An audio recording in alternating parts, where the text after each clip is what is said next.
ब्रह्ममुरारिसुरार्चितलिङ्गं निर्मलभासितशोभितलिङ्गं जन्मजदुःखविनाशकलिङ्गं तत्प्रणमामि सदा शिवलिङ्गम्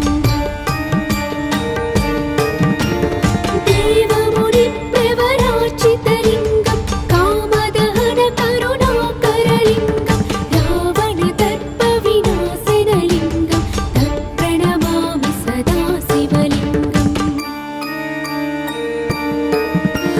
सर्वसुगन्धसुलेपितलिङ्गं बुद्धिविवर्धनकारणलिङ्गं सिद्धसुरासुरवन्दितलिङ्गं तत्प्रणमामि सदा शिवलिङ्गम्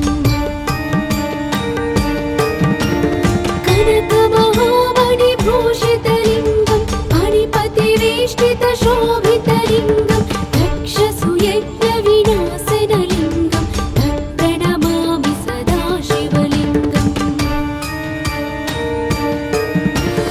कुङ्कुमचन्दनलेपितलिङ्गं पङ्कजहारसुशोभितलिङ्गं सञ्चितपापविनाशनलिङ्गं तत्प्रणमामि सदा शिवलिङ्गम्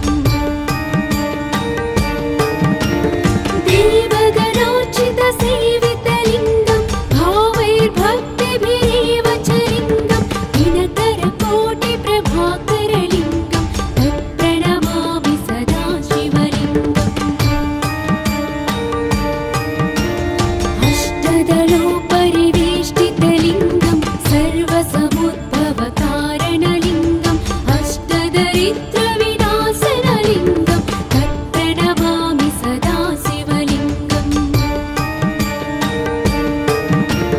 सुरगुरुसुरवरपूजितलिङ्गं सुरवनपुष्पसदार्चितलिङ्गं परात्परं परमात्मकलिङ्गं तत्प्रणमामि सदा शिवलिङ्गम्